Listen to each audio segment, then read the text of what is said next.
I'm here with Catharine McKenty, the Catharine Fleming McKenty, the author of an wonderful book, an extraordinary book, Polly of Bridgewater Farm, subtitled An Unknown Irish Story. And Catharine, it really is a most attractive book, not just from what it's saying, but also from the wonderful images in it, and the hand-drawn images, and many of the historical illustrated prints. It's a tremendous thing altogether. But I'd like to say I'd like you to give it a bit of context, if you would. Why you wrote this, the events that preceded it that were a catalyst for you writing it, and the big one, of course, I think was the Omagh bomb. Yes, indeed it was. I arrived in Omagh in 2002 with the idea of trying to find our family farm, which I knew was just about 12 miles away, down on the old coach road between Dromore and Enniskillen. That's all we knew. Yeah. We had one wee sentence from an auntie in a letter that that's where the farm was. So I arrived in Omagh, and the bomb went off, and I could still see the traces. The shops where the whole window had been blown out, and a young shopkeeper killed, the children that were killed, Spanish children in a bus were injured and killed, and a mother pregnant with twins was killed. And there was something so powerful about that was always with me when I was writing a book, to somehow write a story that could help bring people together. So you see, our family, I grew up in this family with Northern Irish Protestant roots. And for instance, I had an aunt who was rabidly anti-Catholic. Yeah. And so I was very interested in discovering what could be the shared experiences, the common threads that people of both persuasions had experienced together, and how could we be part of the peace process, a family like ours. So that was always an honor. And then, of course, it had to move from the mind to the page, and so the research started. That was an endeavour and went on for quite a while. Well, you see, what was fascinating to me, I had scribbled since I was a child, stuff and so on. But never in a million years did I think I would write a book. Too much work. I'd worked on books with my husband Neil, yes. But never a book. But these stories were so interesting to me. And then, for instance, people would begin to come alive. I spent hours in the archives of the Tyrone Constitution. That was founded in 1844, just before the famine. And that newspaper, there were the old ink-stained pages made out of rags originally. Yeah.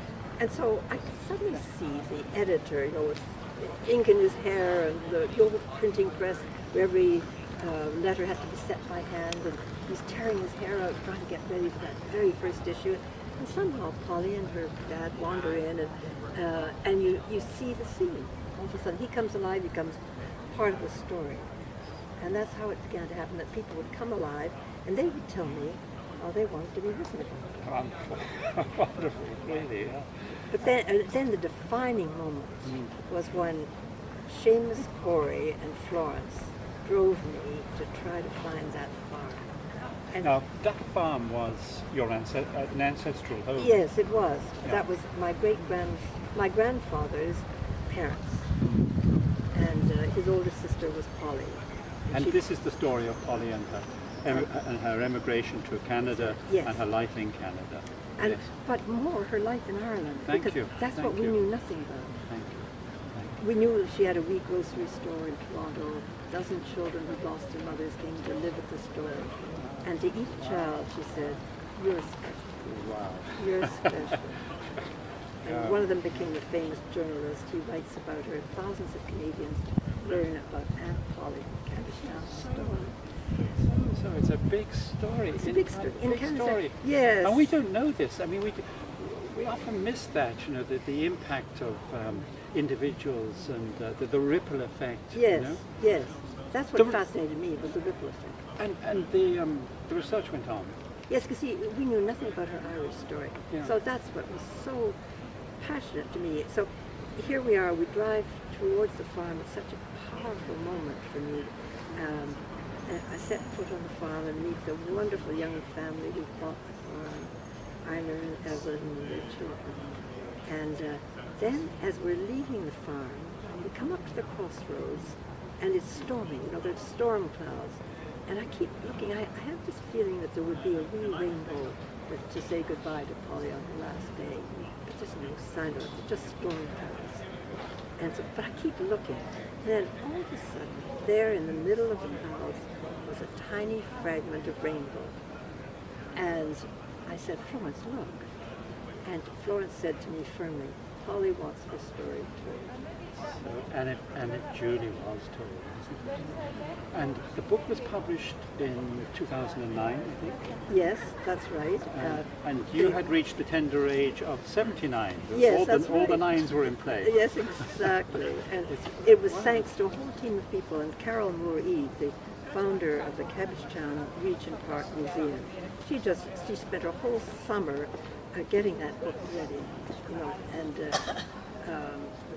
putting all kinds of things into it that I would never have thought, encouraging it. We need others, contribution of others, don't we? All the time. I mean, it's never a solo run. No, that's it's never a solo run. That's right. And then Pat McDonald, the wonderful city councillor, who arrived in Omagh. He was city councillor for Omagh, and he arrived 20 minutes after that bomb.